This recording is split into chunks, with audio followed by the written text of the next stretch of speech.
concordo muito com você quando ouço dizendo que a resposta dos editores à nossa submissão dos artigos é, sem dúvida alguma, um professor para nós pesquisadores.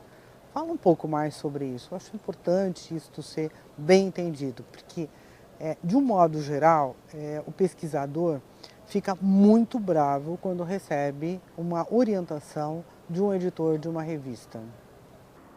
No processo de formação de pesquisadores e cientistas de bom nível, né, a redação científica tem um papel crucial. Ela é a ponta final. Você perde todo o seu trabalho se você não souber redigir bem um artigo científico.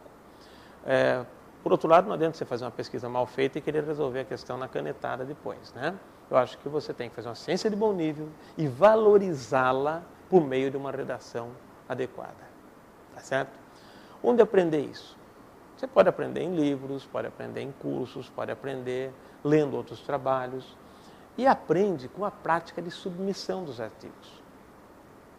Mas como eu já falei anteriormente, se submeter para revistas adequadas.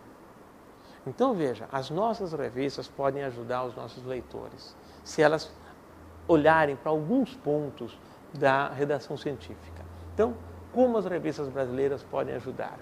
Né? Elas têm um papel educativo, um papel de ensino para o nosso leitor, certo? Elas corrigem os textos. E o indivíduo que tem um texto corrigido, ele está aprendendo, não é verdade? Então, vamos ver isso daí com um pouco mais de calma. Estimulando publicações em inglês, você está formando o indivíduo, né, para entrar na ciência internacional. Não adianta você formar o indivíduo para publicar na tua revista. Olha a minha revista. Sua revista que tome o caminho dela. Tá certo?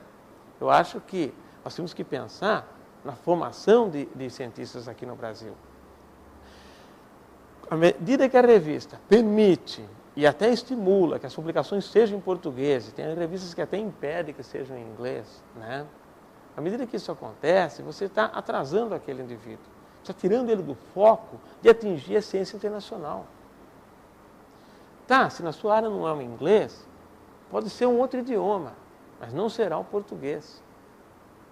Tá? A gente tem muita mania de ficar com aquelas revistas regionais, aquelas coisas. Não confunda ciência com revistas para divulgar o conhecimento fora da área científica. Isso é uma outra coisa. Aí tem que ser em português mesmo. Se eu quiser divulgar para os produtores, para os educadores da minha área, né? Naquela situação de cidade, de estado, de região. Agora, se eu quiser falar em ciência, eu tenho que conversar ultrapassando a barreira do seu país, ultrapassando a barreira geopolítica que existe. Então, a partir daí, você tem que usar idiomas gerais. Certamente não será o português. Né? Uma outra forma que as revistas podem nos ajudar é não aprovando textos prolixos e confusos. A partir do momento que ela aprova uma introdução que não introduz, um título péssimo, um resumo que não tem pé nem cabeça, uma conclusão que não está sustentada pelos dados, dados que estão mal apresentados. Tem coisas que são assim surrealistas, né? Uma vez eu li um trabalho que o indivíduo investigou um fenômeno em répteis. O título dizia isso. Era aquele fenômeno em répteis. Répteis são o quê? Tartarugas, lagartos, enfim, né? O que ele usou como material de estudo? Ao invés de ele usar réptil, né? Ao invés de ele usar, sei lá, um lagarto, uma serpente, né? Ele usou o quê? Um anfíbio, ele usou um sapo como material de estudos. Tinha 11 autores do trabalho, publicado na Revista Nacional. Então, coisas desse tipo, de fato, é complicado. Né? É lógico que eu estou pegando um extremo lá de baixo, mas existe. E nós temos que pensar em todo mundo para fazer crescer a nossa ciência. Tá? Então, veja, a partir do momento que a gente aprova coisas equivocadas, aprova textos prolixos, aprova conclusões que não são válidas, aprova material e método que está equivocado, faltando grupos experimentais, nós estamos ensinando errado. Então, as revistas podem nos auxiliar assim.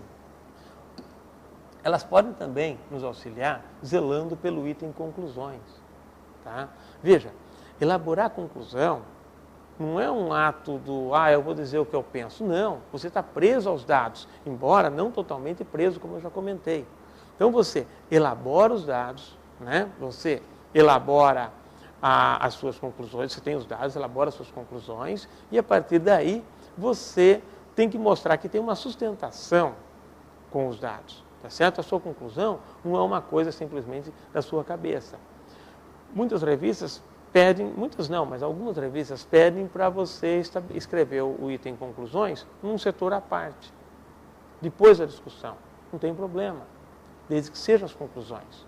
Agora, se o indivíduo chega lá, como ele já concluiu na discussão, que é lógico, ele discute para concluir, ele chega na conclusão e começa a dizer coisas que ele imagina que sejam diferentes. Olha, então, imaginamos que o Ministério tem que tomar tais providências, e começa a falar um monte de abobrinha que não tem a ver com a base empírica que ele apresenta. Conclusão científica tem que ter respaldo empírico sólido, né? E as revistas muitas vezes deixam passar conclusões que não são válidas.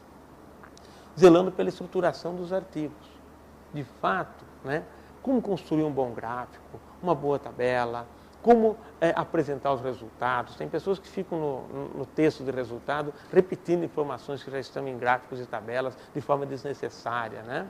Como você repete apenas para dar uma ênfase num ponto ou outro, tudo bem, mas ficar dizendo tudo que está na tabela, você fica repetindo no texto. Isso é um erro primário, né? É típico de pessoas que nunca adentrou a ciência internacional. Isso não passa em revista de boa qualidade mesmo, né?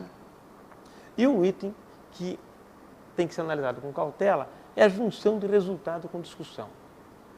Algumas áreas, né, têm usado isso quase que como norma. Escreve o resultado da discussão junto. Eu tenho uma visão sobre isso que eu vou apresentar para vocês. Eu acho que isso as pessoas preferem, porque não sabem fazer discussão. Veja, errado não é.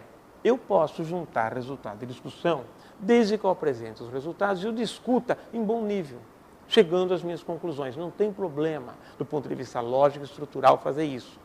O problema é que, ao fazer isso, as pessoas têm a chance de não discutir. E elas se enganam, e a revista não percebe, e a coisa passa, e a hora que você vê, o indivíduo não faz discussão. Eu peguei vários trabalhos de algumas áreas e fiz a seguinte análise. Eu examinei, nesses trabalhos, né, resultado e discussão. Pegava o texto todo, examinava, e eu tentei separar o que era resultado do que era discussão. A hora que eu separei, eu obtive uma coisa meio estranha. De resultado, tinha uma coisa imensa, grande, mas em compensação de discussão, sobrava um pedacinho. Então isso mostra para a gente que os textos, né, e fiz com vários textos, existe assim a chance de você não estar discutindo adequadamente e, na verdade, você está achando que está discutindo. Então, se você separa, a hora que você se depara com isso daqui, você falou, opa, será que eu discuti o essencial? Veja, eu não estou querendo dizer que quantidade é qualidade, né? Eu posso fazer uma discussão curta e fundamental. Eu só estou mostrando que as coisas são gritantes, né? Pelo volume de resultados que se apresenta, espera-se uma discussão mais sólida, mais abrangente, e você vê que não tem. E esse trechinho que sobra ainda aqui é pura discussão fofoca. Ou seja, discussão que leva à conclusão praticamente não existe. Então, ao aprovar e ao estimular a junção do resultado com discussão, embora não seja errado, as revistas estão facilitando com que os indivíduos parem de pensar sobre o que é uma discussão. Então, essa é uma forma, né, junto com as outras que eu coloquei, que podem ajudar o autor a escrever melhor o seu trabalho. Então, as revistas têm essa contribuição na formação dos nossos cientistas.